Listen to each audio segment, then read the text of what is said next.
entre paredes exteriores para evitar variaciones de condiciones de fricción entre las capas de los cilindros. En cuanto a su método constructivo, vamos a ver cómo se pueden ejecutar hay una clasificación: cilindros construidos por encima de la capa acuífera y cilindros asentados bajo capa acuífera, ¿no? Ahí tenemos que pueden ser en terrenos desmoronables, sin cohesión, o en terrenos coherentes, y en cilindros asentados bajo napa freática, con agotamiento, con depresión de la napa, excavación bajo agua sin agotar y excavación en seco con aire comprimido congelando. Hay un método para poder, por ejemplo, para hacer en túneles cuando hay agua, también se puede congelar al terreno y hacer de esa manera el hueco tranquilamente. Es otra manera de poder resolver algunos problemas. Congelando el suelo, una vez que está congelado, ya se puede excavar mucho más fácil, no se tiene complicaciones. Obviamente que es caro, ¿no? Es un método bastante complicado. ¿Qué es lo que se hace, por ejemplo, en cilindros sobre capa acuífera? Estamos hablando de cilindros que se usan, por ejemplo, como pozos ciegos o para sistemas de almacenamiento dentro del suelo.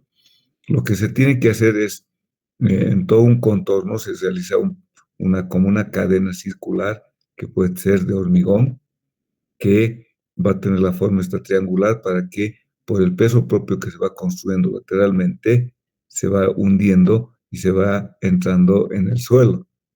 Ese es uno. O si tenemos equipamiento, podemos realizar la excavación con maquinaria, perforadoras, y luego realizar la colocación de la pantalla o el elemento que uno va a construir. Ahí, como vemos, en un caso en el cual hay nivel de agua, entonces hay que colocar, como le llaman acá, un chupón o una bomba para poder hacer la depresión del agua y continuar colocando carga arriba para que esto vaya ingresando de a poquito al terreno, en terrenos algo coherentes, ¿no? Es decir, que tienen una cierta cohesión. A eso se refiere. En otros casos, en cilindros asentados bajo agua de napa acuífera o excavación bajo agua, lo que se hace es usar unas palas o unas cucharas, y que se va sacando el agua, y a medida que se va sacando el agua y el suelo, se coloca carga lateral, este sería el cilindro, y que este cilindro va a ir ingresando dentro del suelo, o sea, es un elemento. Lo voy a dibujar aproximadamente. Tenemos algo así el terreno. Puede ser que haya nivel de agua. Entonces la excavación que vamos a hacer es colocar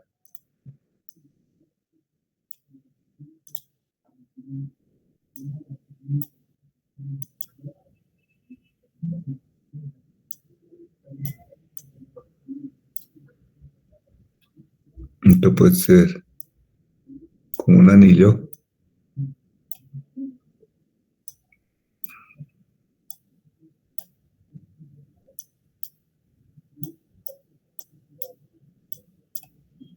Se va vaciando.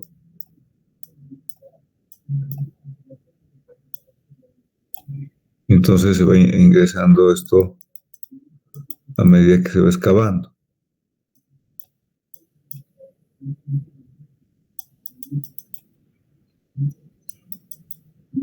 Entonces lo que se hace es, como esto es algo cilíndrico,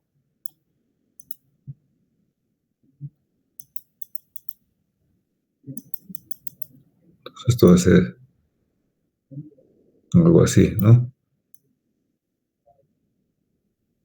Algo así.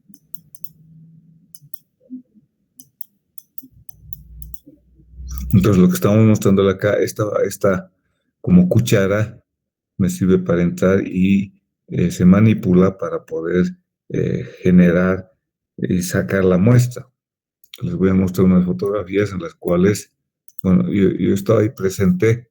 Estas son las cucharas mecánicas que se ingresa y va a sacar la muestra. Entonces entra como un punzón, vamos a decir, a- fundamentalmente en zanjas también es bien importante.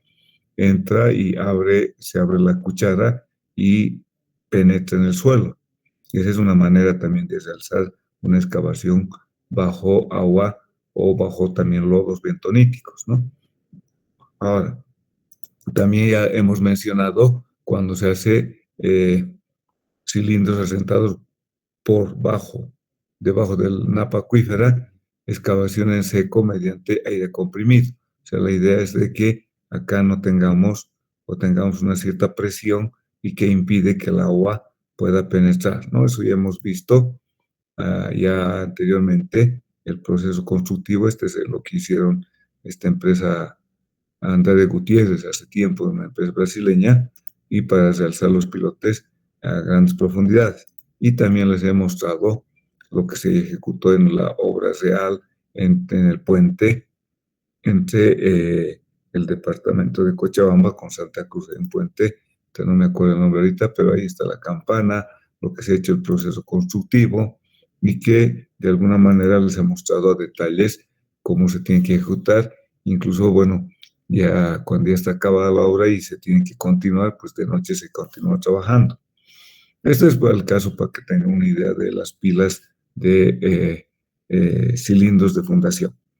En cuanto a las pilas de fundación o pilotes de diámetros mayores a 1 metro, o en este caso, ahí lo que tenemos que valorar es que la capacidad de carga, ¿no? En este caso, cuando el terreno tiene cohesión suficiente para permitir la excavación sin riesgo de desmoronarse, o también puede ser ejecutados empleando equipos de perforación de diámetros mayores a 1 metro.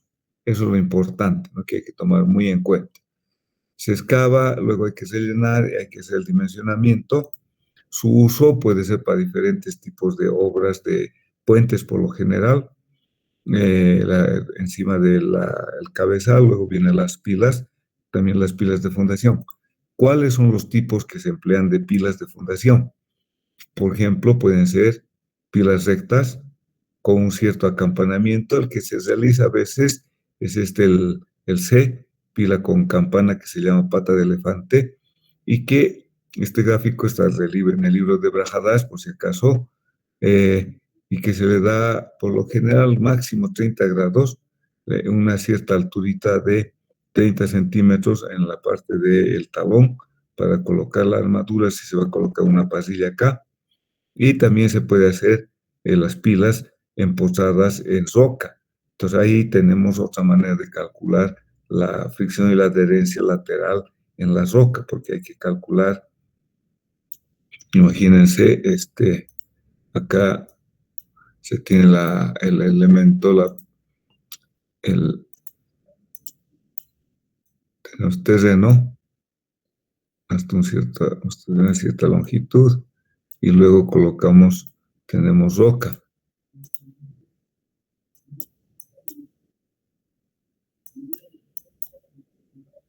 Entonces esta roca, imaginemos que sea competente. Entonces, lo que tenemos que hacer ahora es colocar la pila.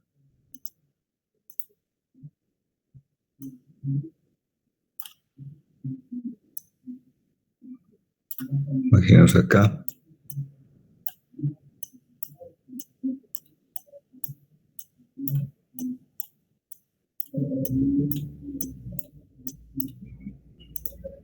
La roca.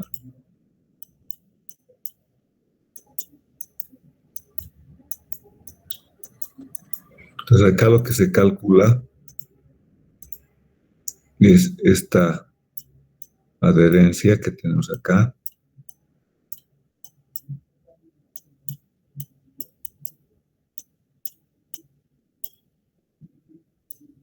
Y vamos a tener una gran resistencia por la punta.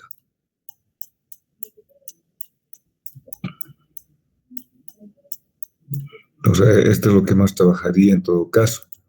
Entonces ahí se tiene que calcular una cierta fricción porque el pilote o la pila de diámetro mayor a 1 metro va a tener una buena adherencia entre el, la roca y el pilote. Entonces acá vamos a tener que colocar constructivamente una gran lechada de cemento y una gran adherencia, va a haber ahí bien fuerte. Hay ensayos que se pueden realizar también para medir ese tipo de adherencia. Entonces, ¿cómo vamos a calcular las cargas en los pilotes? Bueno, él es, como os he dicho, es similar al caso de los pilotes de diámetros hasta 50 centímetros. La carga admisible va a ser igual a la carga por la punta más la carga por el fuste. La carga por la punta, en este caso, en muchos casos se puede usar el área de la punta por la resistencia del terreno que podría tener, bueno, dependiendo del tipo de suelo.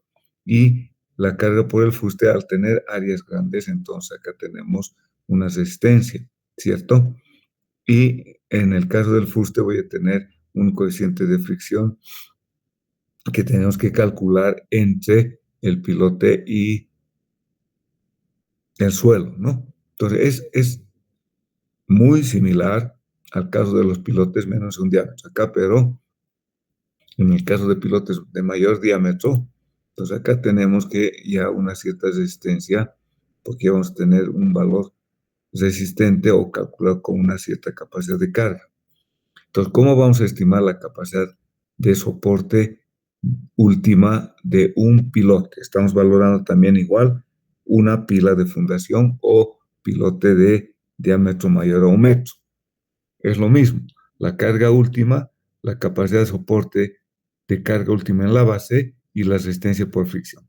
En este caso es,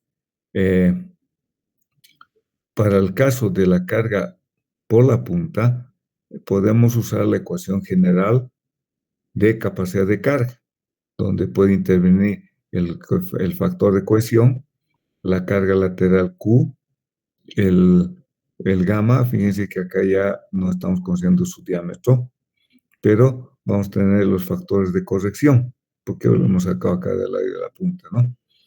Entonces el área de la punta va a ser pi por el diámetro de la base al cuadrado sobre 4. Y este es el factor de capacidad de carga, factor de forma, factor de profundidad y en muchos casos factor de compresibilidad. Acá, dependiendo del tipo de material, estamos usando ya no el factor de inclinación, sino de acuerdo al tipo de material, factor de compresibilidad. Sería esa otra consideración que se toma en cuenta, dada las dimensiones de nuestro pilote. Entonces, la capacidad última de carga de pilas perforadas con campanas y pilas rectas, fíjense acá, tenemos la longitud total va a ser desde la parte superior hasta la base. Llamamos D sub B el diámetro de la base y D sub C el diámetro del fuste. En el caso de tener acampanamiento, podemos tener en la base un suelo que tiene phi C, y en el caso de pilas rectas, acá solamente llamamos al ancho D sub B igual al D sub S.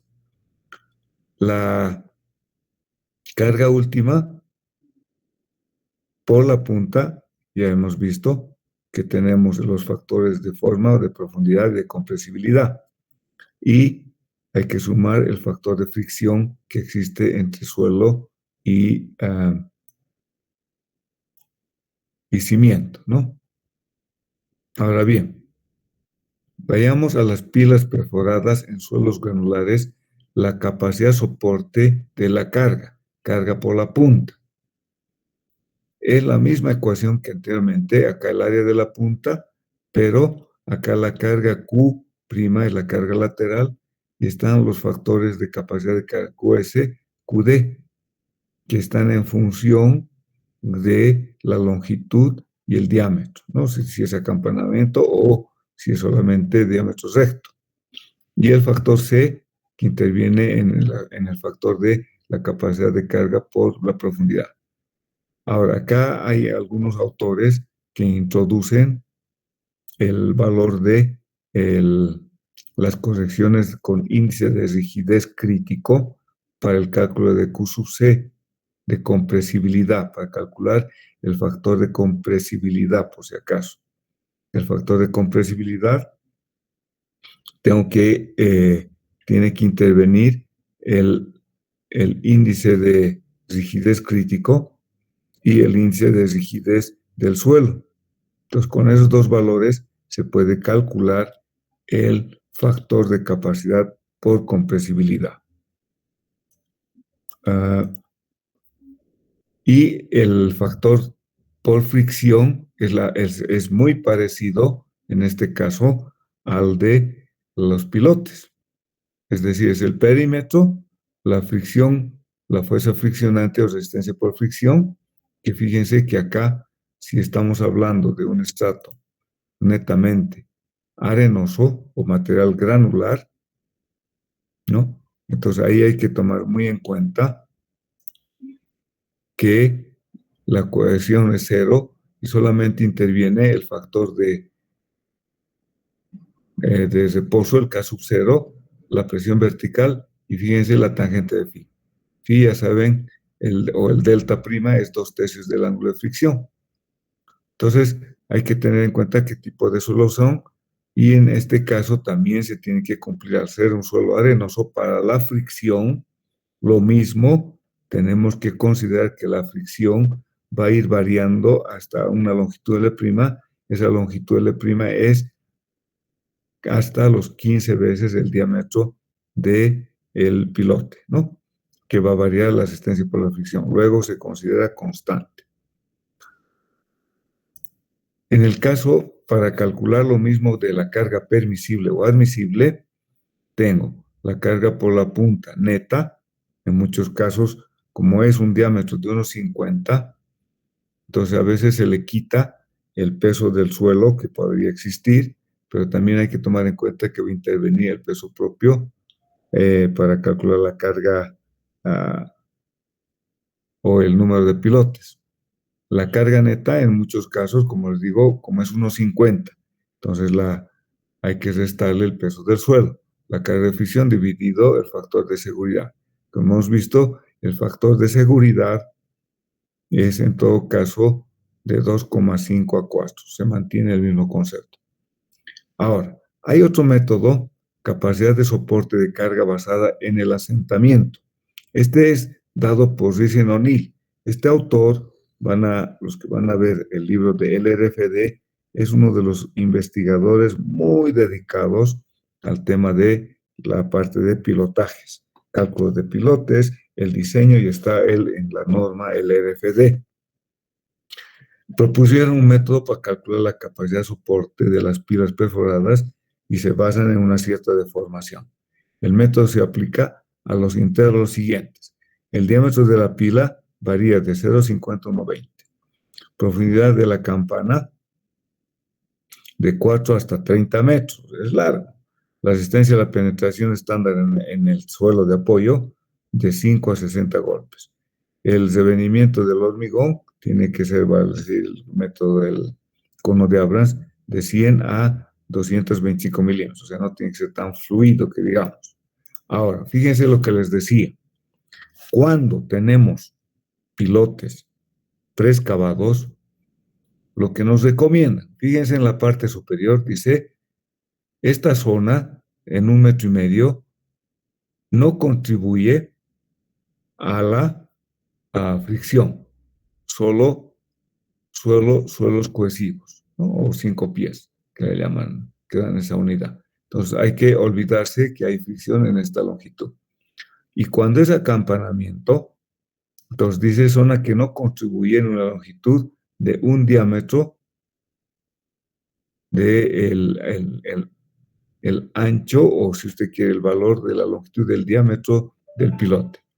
Si es pilote sin campana, como ven acá, entonces no se permite en esta longitud la transferencia lateral sobre el perímetro de la campana, ¿no? Entonces acá es donde esta longitud también no se toma en cuenta.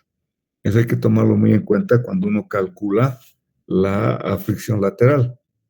Entonces no se debe tomar en cuenta esta longitud ni tampoco esta longitud en la base, cuando es rectangular o si tiene acampanamiento.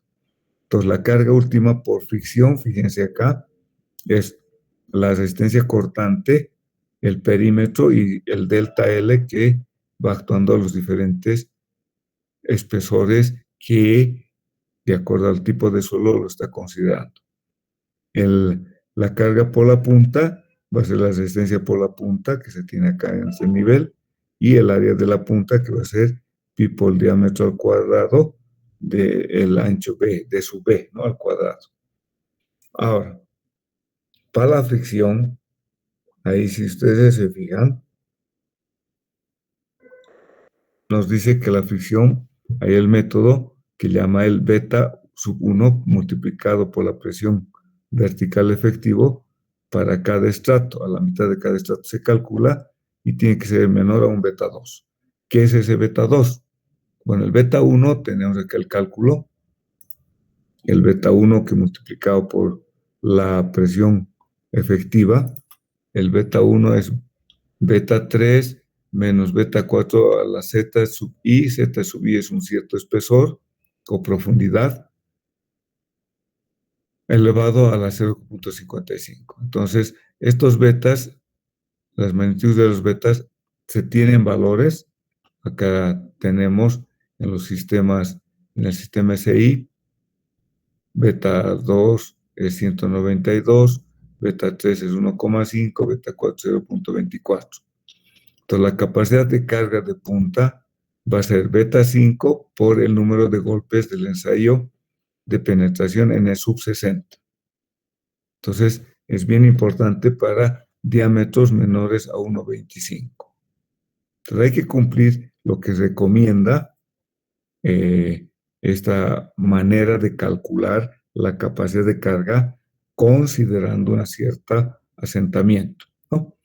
Entonces, acá está el beta 6, el beta 5 están tabulados, hasta qué valores tiene que ser. Y la capacidad de punta reducida ya se coloca acá 1.27 porque es el diámetro del pilote por la capacidad de punta por el diámetro. Entonces se calcula bajo esa consideración. Hay otro método, capacidad de carga por punta, en la que usamos la ecuación parecida a la capacidad de carga que conocemos de Terzaghi, C, NC, por NQ por 0,3, como es una sección circular, entonces 0,3 por gamma por D sub n por n gamma. Entonces, los factores NC, NQ, N gamma hay que ver en las tablas, son factores de capacidad de carga que se usan en pilotes y se calcula entonces la capacidad de carga por la punta. La capacidad de carga neta, fíjense, le estamos restando la carga que corresponde al suelo que hemos sacado. La capacidad de carga es la carga total menos el peso de la pila, es decir, el peso en realidad de la que vamos a quitar al suelo en realidad. Y la capacidad que por fuste, lo mismo que anteriormente, ¿no? El perímetro por la fricción o resistencia por fricción lateral por cada longitud que uno va a considerar. Hay otros métodos, pilas excavadas en arenas, la capacidad de carga neta, ¿cierto? Y se calcula los factores, acá el N', el N sub Q asterisco, tiene sus abacos para poder calcular y sacar el valor en función del ángulo de fricción de mi suelo. Esa es otra manera. Y la resistencia por fricción, que es la que ya también hemos visto nuevamente, donde acá vuelve a reiterarse que la fricción en el suelo arenoso solamente varía hasta 15 veces el diámetro y luego se mantiene constante, ¿no?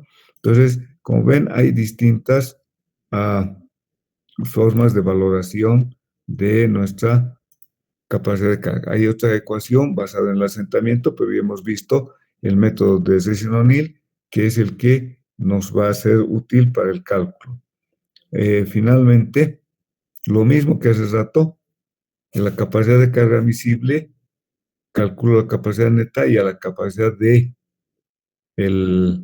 la fricción para un movimiento de 1 pulgada, es decir, de 2,54 centímetros, reducir con un factor de seguridad de 2. Entonces, son recomendaciones que nos dan y en muchos casos a veces se colocan o recomiendan usar, por ejemplo, el canastillo cuando hay diferentes cambios de estrato. A veces se fortifica en zonas con cierto movimiento sísmico, se fortifica en las zonas de cambio de suelos para evitar el cortante y que se rompa al pilote. En cuanto al caso de cargas verticales y momentos en sistemas estáticamente indeterminados, uno acude a métodos de elementos finitos para hacer el cálculo cuánto va a ser la carga que voy a transmitir en forma general a cada pilote. Sin embargo, cuando el número de pilotos hace indeterminada distribución de la carga, es necesario recurrir al conocimiento de las condiciones elásticas de los pilotes y cabezales, así como la rigidez de esta y las condiciones de empotramiento. Es decir, ¿a qué me refiero? Caso particular de pilotes paralelos. Esta es una manera de poder calcular, por ejemplo, tengo una carga P que no necesariamente va a estar centrada por razones de construcción.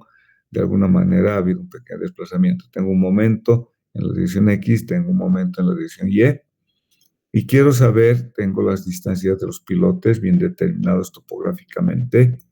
Podemos calcular cómo calcularíamos las reacciones en cada pilote. Se puede resolver como un problema de resistencia de materiales. La superficie de transmisión de esfuerzos es discontinua, formada por la suma de las secciones de los pilotes. La reacción de cada uno de ellos sería el producto de su sección por la tensión obrante en él. ¿A qué se refiere? Es decir, que la reacción total de todos los pilotes va a ser, o de un pilote, es el área del pilote por la tensión que pueda soportar el pilote, es decir, la resistencia a la compresión de mi pilote. Pero esta resistencia la puedo expresar como hemos visto en el caso de cimentaciones superficiales y también en el caso de muros de sostenimiento. Esta ecuación con base en la ecuación del Navier, la presión normal más la presión debido a los momentos, donde W, que es lo que llamamos módulo resistente, es la inercia, dividido la distancia de cada uno de los momentos. N va a ser el número de pilotes que está multiplicada a cada área de cada pilote, ¿cierto? El momento actuante podemos descomponerlos como la carga P multiplicado por las distancias o sus excentricidad, ¿cierto? Y los momentos de inercia del grupo de pilotes respecto al eje X, por ejemplo, ¿cierto? El momento de inercia con respecto a este eje voy a calcular aplicando el teorema de Steiner, ¿cierto? La sumatoria de las áreas por las distancias I al cuadrado más el número de pilotes por las inercias de cada pilote individual. Bajo ese concepto voy a sacar también para el momento de inercia con respecto al eje y entonces tenemos los momentos de inercia con respecto a cada eje de forma individual de cada pilote. Y finalmente, como tenemos acá, podemos calcular las presiones en cada pilote. Entonces la carga por pilotes resultante será el valor de E de sub cada pilote. Calcular a cada distancia XI y E sub I. Entonces tenemos acá la carga que puede resistir o que está transmitiéndose a cada pilote, ¿no?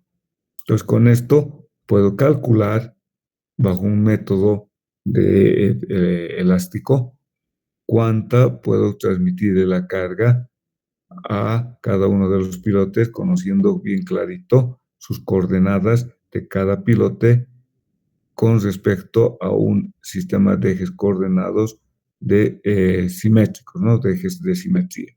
Llegamos a determinar la carga que se obtiene en cada pilote. Acuérdense que hemos partido de que la carga de cada pilote va a ser el área por la presión que estoy aplicando a cada pilote. Entonces hemos calculado con esta ecuación las presiones en cada pilote, multiplicamos por el área, por eso es esta la área que estamos multiplicando, y obtenemos entonces la carga en cada pilote simplemente multiplicando por las coordenadas la carga total por la distancia x sub 0, que es la excentricidad, y sub 0 la x y sub i es el pilote 1 y 1, pilote 2, la coordenada de cada pilote con respecto a los ejes de simetría o baricéntricos, ¿no?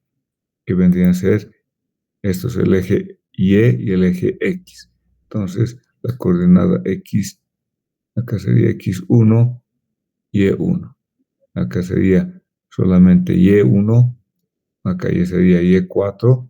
Entonces, con eso se puede, conociendo las coordenadas, calculamos la carga que se puede tener en cada pilote. Ok, acá quedamos y con esto terminaríamos las clases de teoría de fundaciones y mañana entramos a ver el tema de la parte de cálculo de los pilotes, cómo vamos a calcular, vamos a hacer ejercicios y con esto acabaríamos. Les reitero, el martes 14, el lunes 13 ya no pasamos clases y el martes 14 nos vemos en la facultad para dar examen. Bueno, con hoy día terminamos, les agradezco, gracias y nos veríamos el día de mañana. ¿Ok? Hasta luego, jóvenes.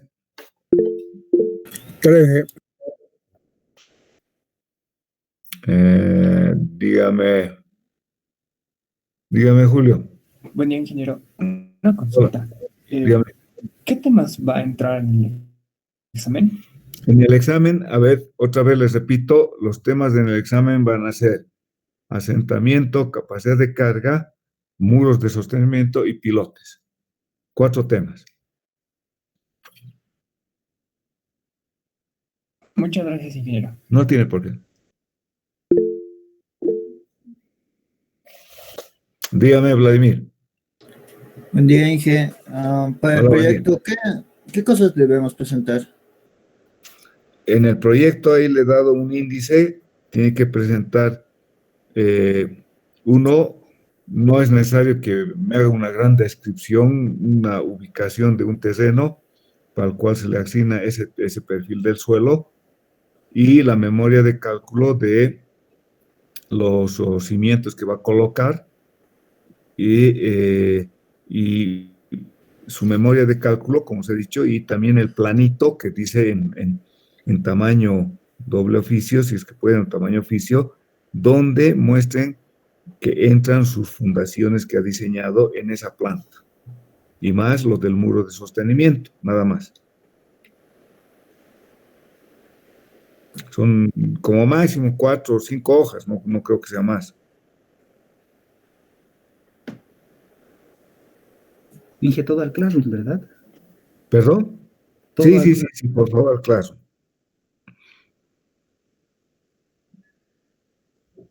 Usted lo va a tener, yo lo voy a tener. Como les digo yo, por lo general lo que hacía antes era me entregaban el proyecto y después yo se los devolvía, lo dejaba en secretaría, el que quería los recogía. Pablito ya disponía qué hacer porque particularmente eso le sirve a usted para que lo tenga ya históricamente o para que lo pueda conocer cómo hacerse un pequeño proyecto, pero yo por lo general no me lo hagas. Pero ahora bajo este sistema, como hacemos mandándome por correo, entonces en PDF me lo mandan para que no sea tan pesado y ya está.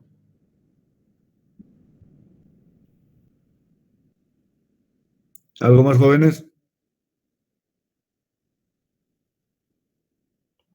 Ok, quedamos acá entonces, nos vemos mañana, por favor, para ver la parte de cálculo de la parte de pilotajes.